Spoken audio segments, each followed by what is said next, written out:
You're listening to Ecosysteming, the podcast redefining economic development through the lens of equitable entrepreneurship, 2 decades in the making.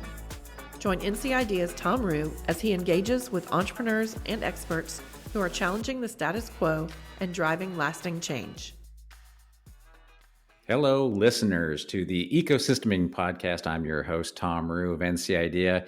And today I am joined by, well, David, I got to tell you, this is a treat. This is the first time I can introduce somebody with the title of Chief Pixel. He is the Chief Pixel at Big Pixel.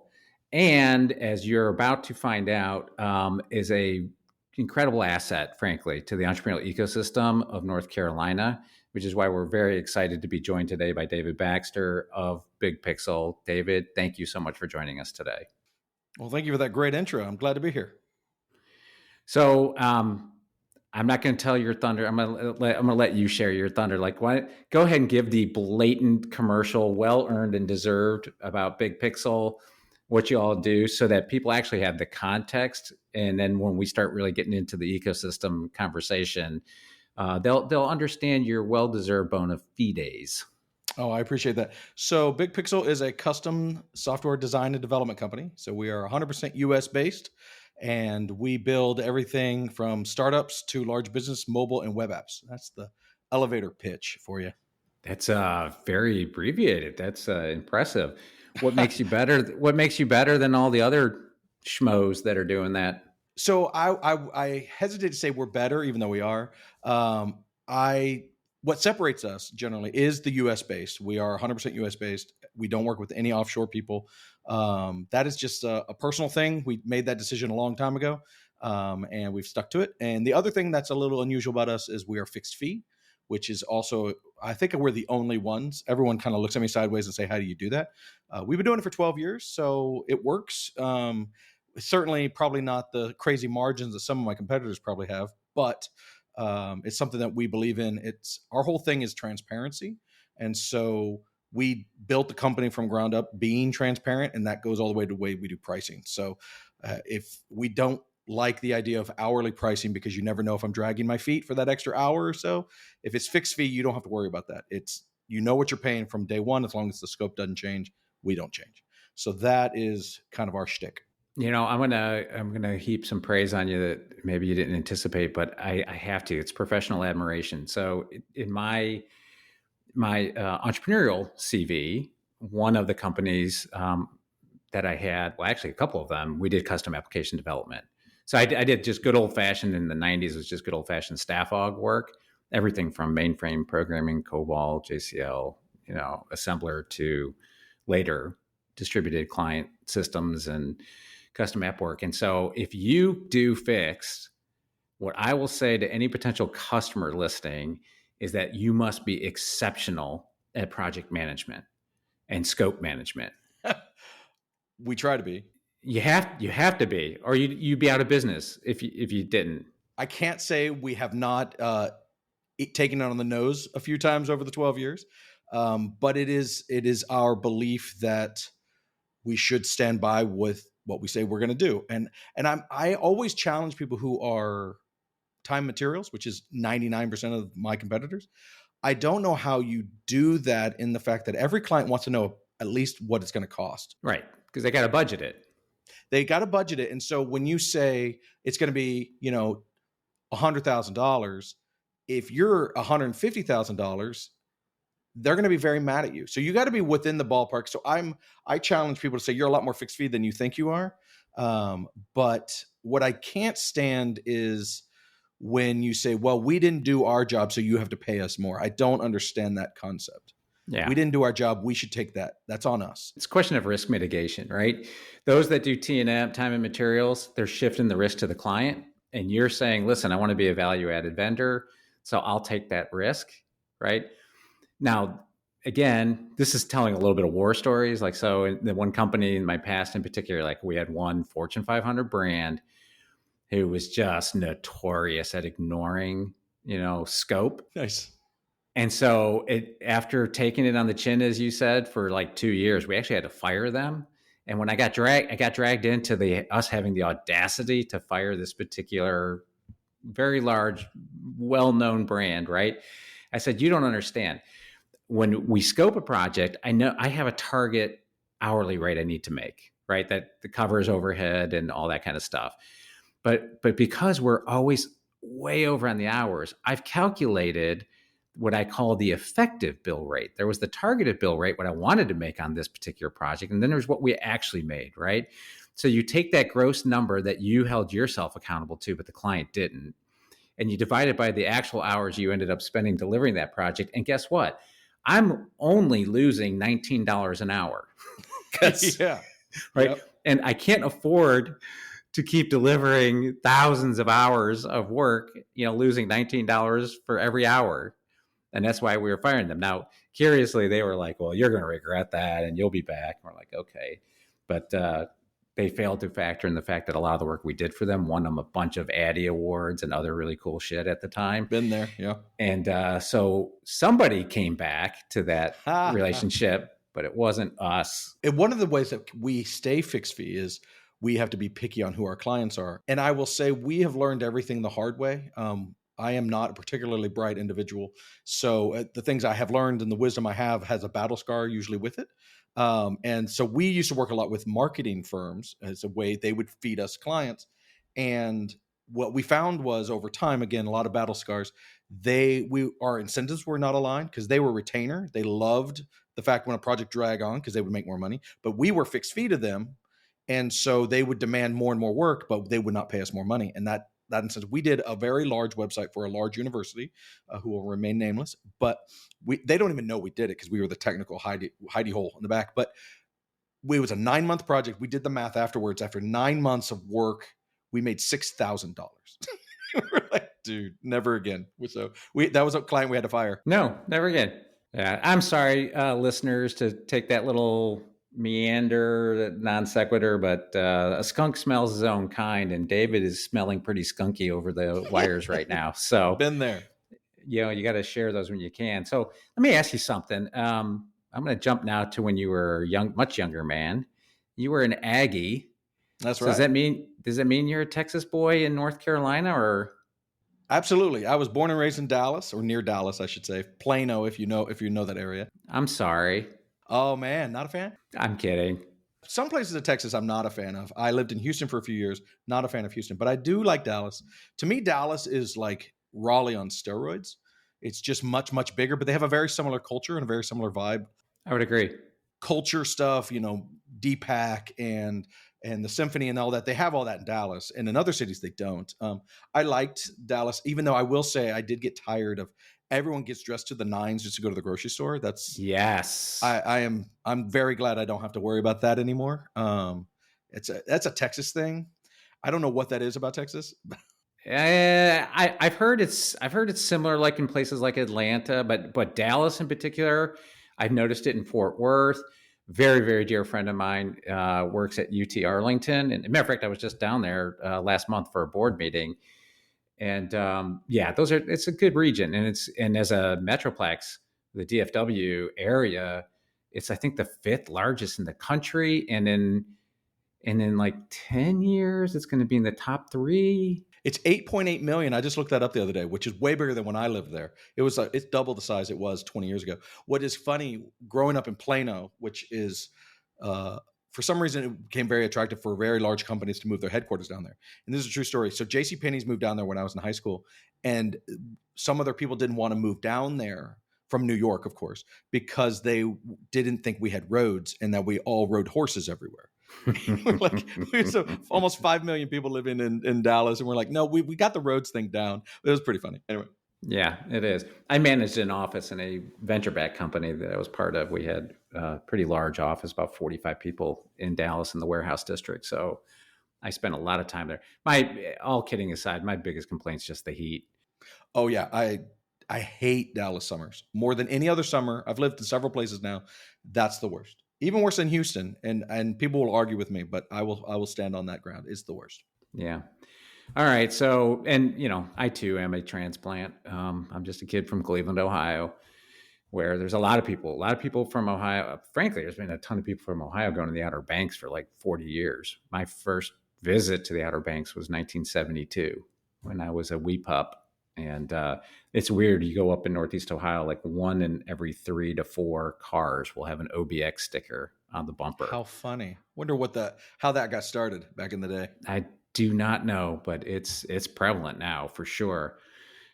So I said kind of in your intro, you are, you're not just like a vendor helping startups and things like that in the space.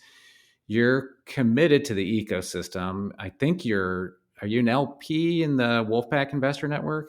I am now in the win. I'm learning that that's one side of this world I've never ventured into. So I'm very excited to learn about that. I mean, that's a whole planet of vocab and all stuff that I'm just trying to wrap my head around. I just joined them. I've been to one meeting so far, but I want to learn for my client's sake and for my own sake how the investment side works because it's just a different animal. Eventually, I'd love to be able to be an investor, but I'm not there yet to be able to do that, and they know that. Mostly, I've been on the building side. I'm a big believer in the ecosystem. I mentor a lot at NC State. I've done a couple of things for NC Idea over the time years, and not enough though. I'll just put that plug in there. But I really believe that we have a very cool place, and it's worth investing in. I think that the people here are unusually kind, and that is not celebrated enough. And I think that we deserve I hate that word. We've earned, I prefer that word, the right to be well known because it's a great place to build a company. I really believe that. Yeah, I do too. And I mean, no surprise, right? Neither of us are here by accident. There was a reason, we're coming here and that we're both doing the work that we're doing. And that's really kind of part of the purpose of this podcast is to help people understand like all the moving pieces and parts of a vibrant ecosystem. It's not just and it's right that we focus on the founders, but it's not just the founders, right? It's the entire supporting cast, and that means the capital stack, that means the professional services stack, right? Because so many of these, babes in the woods, so to speak, these nascent entrepreneurs with grand ambition, they don't know what they don't know until they get started, until they find that courage to say, okay, I'm going to jump off this cliff and learn to fly on the way down. And then you're like, oh, shoot, I can't do that all by myself. So let me find a few folks that can, kind of help with that. So we spoke a little while back. I think I had the privilege to be on your podcast, and we were chatting at that time about observations around the ecosystem. So I thought it would be kind of interesting to get your vantage point. Now, did you say 12 years ago? So have you been in this stream for 12 years now? Yeah. So we moved here almost 20 years ago. I started Big Pixel just over 12 years. Mm-hmm. So, what have you seen? I mean, that's some time. You've seen some change and evolution in the ecosystem. Like, how would you describe that to somebody that's, I don't want to say considering moving here, like we're doing all right on that. This does not need to be a promotional video per se or podcast per se, but like what have you seen in that time? And like, what's your assessment of it, of the current situation of the ecosystem? So over the 12 years, when I first started, so we're 2013, the entrepreneurship world was just starting to catch fire again here. Raleigh, well, now it's called Raleigh Founded, but it was originally called Hub Raleigh. That was invented. That was the first year of Innovate Raleigh that the chamber and crew had done. There was a lot of people involved in that, but they had done that and they made a decision that we wanted to be a hub for entrepreneurship. I wasn't involved in any of that. That happened right before I started my company. But out of that came one of the very early co-working spaces, which was at the time called Hub Raleigh. When they started up, I was starting my company and I had decided I really wanted to focus on startups. So that was very nice. I wandered over there as a coworker, got some free co-working space because I built one of their early websites. They were very nice. And I had an office there for years and years. And I saw this huge rise. We had Exit Event, which was Joe Procopio, who's one of my favorite people. All these people were mobilizing to create this really great infrastructure, for lack of a better term, that all these services started springing up along with me. There were a lot of competitors coming up to serve these startups. The schools were starting to getting excited. You had Triangle Startup Factory, all these things that sadly are no longer around. Almost all of those I mentioned are no longer around. But at that time, there was not a month that went by that there wasn't someone doing some entrepreneurial event. And that was super fun and exciting. And we all got together. And that went along for a few years. And then it started, I felt like waning. I don't know what happened. I don't have a crystal ball, but a lot of those organizations I mentioned died off or got bought out or whatever. And Raleigh Founded is still around. Of course, they're great. But a lot of those, there were a lot of co-working spaces. They came and went. And you only had American Underground and Raleigh Founded now. And those are the pillars now. I guess you got a couple more hiding, loading dock and whatnot. But that kind of died off. And a lot of those support organizations went away. Then COVID hit. Everything went away. We all hid in our holes for 2 years. And now we're on the other side of that. And I'm feeling that same surge again, where we're getting, this time it seems a little more capital intensive, which I think is cool. I'm seeing a lot more. It's not just Triangle Startup Factory, which was Chris Hively and all of those guys that were like it. If you wanted money, that was really almost about it. That was the only place there was. I mean, you guys were around, of course, but that there weren't a lot of places that were giving any money at all. And now you've got Primordial and you've got Win and you've got all these things, and they've been around, but now everybody kind of knows about them. I mean, I never once heard of Win ever when I was, they've been around for like 8 or 9 years. I'd never heard of them until 2 years ago. It's just like everybody's peeking out after COVID and they all want to get involved again because they were tired of being in their houses. And I think that's really cool because we're all out and now everything's really vibrant again. And it's very fun, like we were 12 years ago. So I'm really excited. I'm really optimistic. The schools are out and about. I think each school is very unique, but that's a different conversation. And it's very cool. I'm just really excited. That's probably too long of an answer for a short question. But. No, actually, I wanted you to reflect on that, right? Because you have one vantage point and, one lens through which you've experienced it. And I think sharing what from your perspective it was adds some context for others, right? I mean, we're doing these Where Are They Now series. These are people that we kind of as a target were people that we funded 10 or more years ago, right? And so the notion is, where are they now? And in most cases, they've exited by now, right? And, when I asked that similar question, like, so how have you seen it change? They were like, well, shoot, back in the day, I mean, there was nothing, there was like a fraction of what we have now, right? And then, okay, so why is that? And how did it change? And, and it was in the kind of the broader portfolio of our stuff, right? It used to be like, oh, if it wasn't in the triangle, it didn't exist. And now, of course, we have this vibrant statewide ecosystem with incredible partners in the triad and out west and at the coast and down east and, all places in between. And there's a lot more statewide engagement. And I'll be honest with you, I think it's big reason why North Carolina has bucked a trend post-COVID. So I don't know if you kind of just dig into general stats, but there was a pre-COVID, the national startup rate in this country was anemic, and about 100,000 startups below. So equilibrium used to be around 600,000 per year nationally. And what that means is about 600,000 startups go out of business every year. So you need about 600,000 startups to begin every year, right? And in aggregate, like if you're plus that, then you're net gaining on startups. And then obviously if your startup rate is declining, then you're losing, right? And that's bad. It's canary in the coal mine. So we were really in some concerning territory pre-COVID.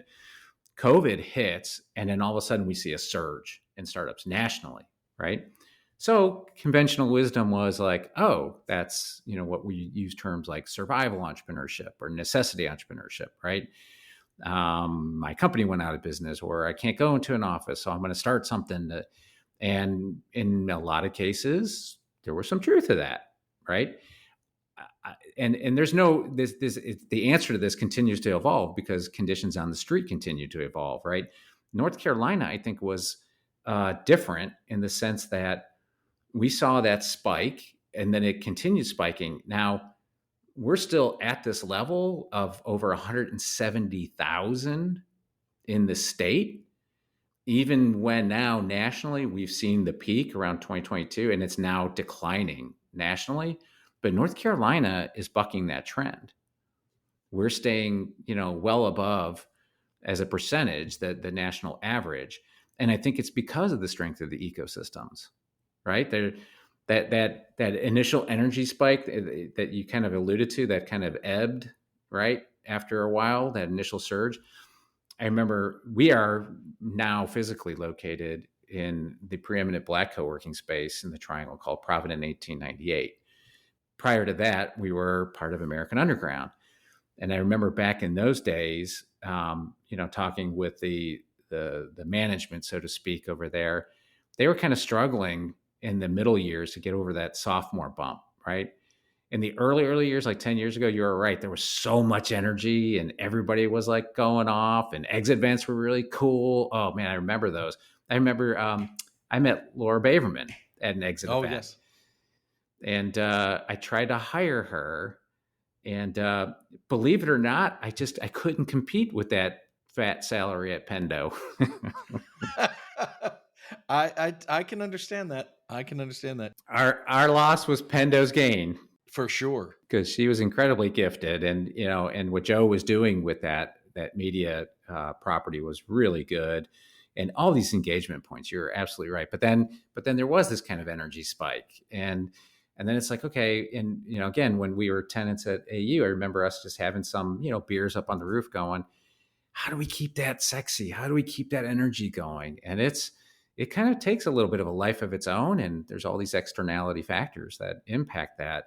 But I agree with you. I think we've been on a bit of a run right now, and I don't see much, kind of buzzkill on that. And that's saying something considering what's happening on the world stage. Yeah, for sure. I do feel, though, and maybe you see it differently, there is something different this year in particular. Seems people are scared because that's the wrong word. Uncertain, I think, is the right word. No one has a clue what's going to happen, and whether you agree with what's happening and what not, what everyone is, you don't know what will happen. Does that make sense? Right. That's what I think is murdering a lot of, at least on just, taking it personally, a lot of our guys, our potential sales are getting right to the finish line. Like, yeah, we'd like to work with you, but we're going to hold off for a little bit.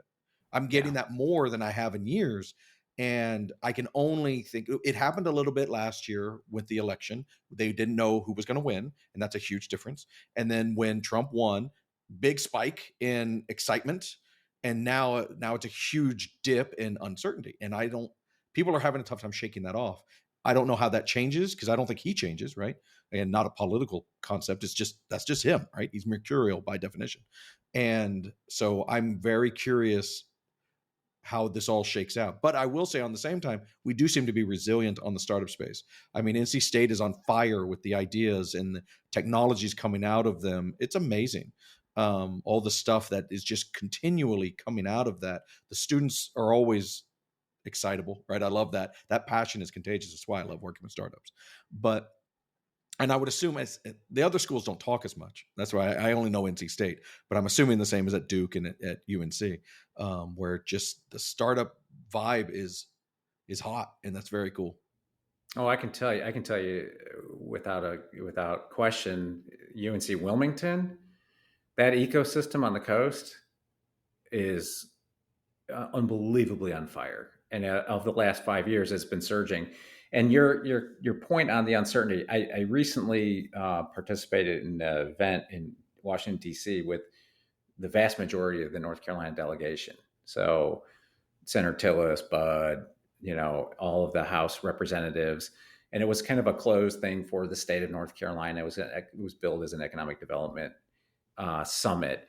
And there was a guy there, he stood out a little bit, right? Because a lot of the people in the room were like county commissioners, city planners, site planners, mayors, lobbyists, things like that. And I'm looking at this one dude, he's got just bleached out surfer hair and a cool outfit. And I'm like, oh man, you got to be an entrepreneur. And he's like, yeah, I am. He runs a $30 million company, right? And And so he asked the delegates, the Republicans in the room in particular, he's like, hey, I'm a business owner in North Carolina. I run a $30 million business, and my supply chain is very internationally integrated.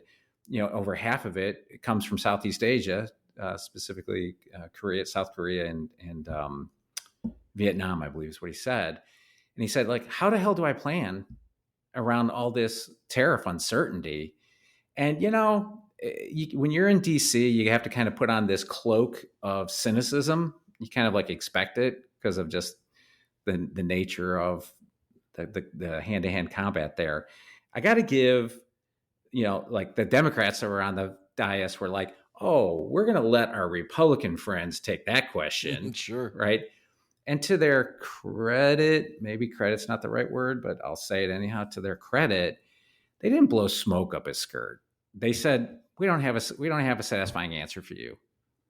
He is unpredictable and we don't know.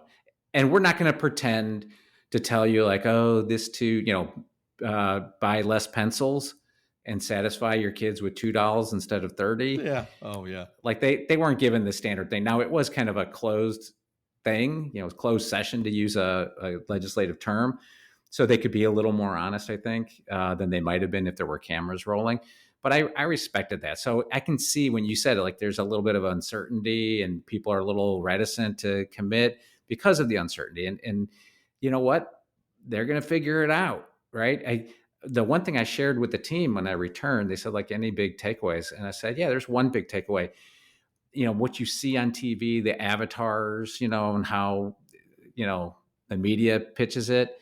I think it overstates kind of the animus and the game, the brinksmanship, because we just see the worst stuff because that's, if it bleeds, it leads. There was genuine collegiality, I should say, between, members of both parties. And I think there's a sense that there may be a tide shift in the midterms. So, lest I'm too subtle on this, I think the Republicans were being a little nicer than you might have expected and accommodating and collaborative with the Democrats because they have a 3-seat majority. That's nothing. And I think they're anticipating getting their asses handed to them in the midterm. So like, hey, let's be nice now while we're in power. So y'all remember that when you're in power in like 18 months. So maybe, I don't know. One thing's for sure, I could never survive in that town. So fair. It's fair that there's anxiety, but this is kind of what we signed up for, right? In entrepreneurship, nothing's guaranteed tomorrow. So you grind it out. Absolutely. Yeah. I always like the quote. This is Eric Boggs, who runs RevBoss. But he has a quote that he doesn't even remember saying, but he was on my podcast a while back, and I reminded him because I have been using this quote forever. All entrepreneurs have two songs in their head at the same time. It's "Everything Is Awesome" from the Lego Movie and "Everything Is Broken" by Bob Dylan. And that is so true because that's the world we live in, and it's not for everybody for sure. But if that is you can't help it. That's who you are. Yeah, there's a bit of bipolarism that has to go into being a founder. I think it's healthy, frankly. Even in good times, it had always been my practice to be just mildly suspicious and worried. I think that's just kind of a reflexive thing that happens when you've been struggling to make payroll. I mean, I still have that. Believe it or not, they're not nightmares. They're not that strong, but I still have anxiety dreams from things that happened to me in my startups in the 90s. Oh, wow. Like where I had to go sit in the lobby of another Fortune 200 company, very large paint maker headquartered in Northeast Ohio, where I had to basically say, hey, that work we did for you, were you pleased with it? You were? Great. I need you to pay your invoices because you're 97 days ARO, and I got to make, a $47,000 payroll in 72 hours, and I can't unless I walk out of here with a check. Right. So, I've gotten a few of those. Yeah, I totally understand that. Yeah. And that's just the nature of the beast. But, well, listen, our producer has given me the land the plane direction. So any advice you'd give? And I got to say, by the way, I let it float by without acknowledging. Thank you for your service and support of our work. You have helped, and I know you've actually helped a lot of companies that have applied for grants and won some grants. Do you want to give a kind of a parting thought to anybody that would be considering doing, getting engaged with us, or any other thoughts you put out there? I've always been in awe of NC Idea. I don't know how common that kind of organization is around the country. I assume it's not very common. It's very uncommon. But the idea that there is an organization that gives away any money, but especially as much as y'all give, to support entrepreneurship, I think is amazing. And yeah, we've had several clients who have gone through and won various levels. They're small ones, your big ones. Some that are applying now. They're in the finalist. One of our companies is, and it is. I think it's amazing, and I think it gives so much hope to a lot of entrepreneurs because they see that, right? Because a lot of people have no idea where they're going to get money, and it's like, but NC Idea is just a no-brainer. Right? If your idea is good, there is zero reason not to try. So it's like there's no downside to it, but it is very cool just to be a part. I've done some of your speed mentoring events and stuff like that over the years. And thank you. It's sure, absolutely, and it's just cool. It's we need organizations of all stripes to support people with ideas because they, in effect, change the world. It's always been the entrepreneurs that change the world. And so investing in them it's almost an obligation to a certain point. But invest means lots of things. It could be time, it could be money, all sorts of things. But no, I can't be a bigger fan of you guys.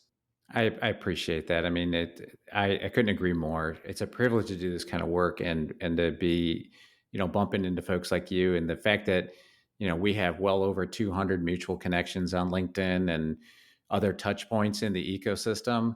I have no doubt that we'll continue to do that. And, again, whatever support and enthusiasm you have for us, it's much appreciated, as is what you do through Big Pixel to support a lot of these startups. Because I know that's been a kind of a practice area for you all to focus on.